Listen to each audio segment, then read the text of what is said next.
Bah oui, exactement. La ministre qui a été nommée à l'agriculture, donc c'est Annie Genevard. C'est quelqu'un qui est député dans notre département depuis plus d'une dizaine d'années.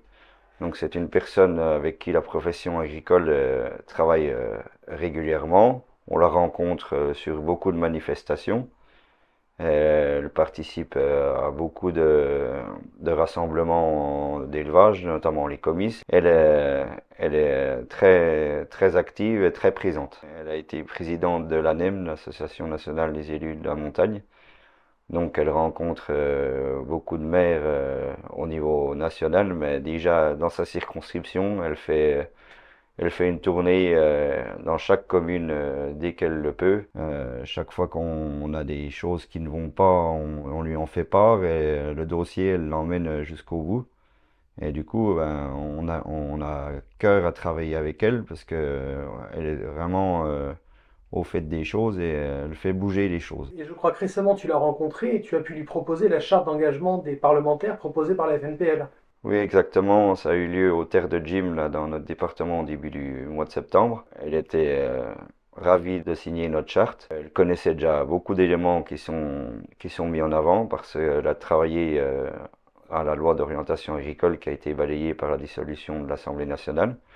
Est-ce qu'aussi qu'elle va être ministre, je pense qu'elle va pouvoir mettre le turbo pour que cette loi puisse revenir sur le tapis assez rapidement. Oui, donc effectivement, enfin, un gouvernement constitué.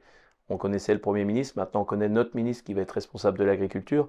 Donc pour nous, ça avait une importance capitale parce que trop de sujets sont en attente de décisions politiques. Donc aujourd'hui, on est plutôt satisfait de cette nomination parce qu'à la FNPL, on travaillera avec tous ceux qui seront présents dans notre ministère. Mais rappelez quand même que notre ministre est plutôt issu des territoires.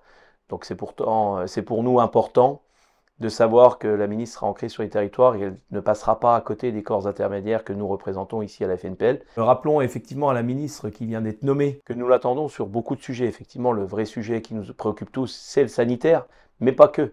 Nos agriculteurs ont besoin d'un cap pour l'agriculture et notamment pour la production laitière.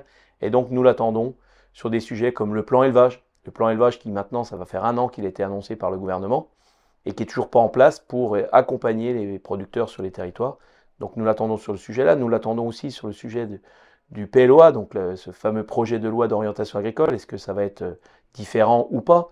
Mais il nous faudra une vraie stratégie sur ce PLOA et peut-être une réouverture des lois Egalim en fonction des attentes des uns des autres et surtout des rendus des différents, j'ai envie de dire, comités d'audit, si on peut le dire, ou plutôt commissions d'enquête qui ont été faites. Mais à l'heure actuelle, j'ai l'impression que la ministre a omis de parler des lois Egalim dans son discours d'introduction. Donc il est important de lui rappeler rapidement qu'il faudra travailler aussi la rémunération des producteurs par un prix du lait en marche avant et non plus les miettes pour les producteurs de lait.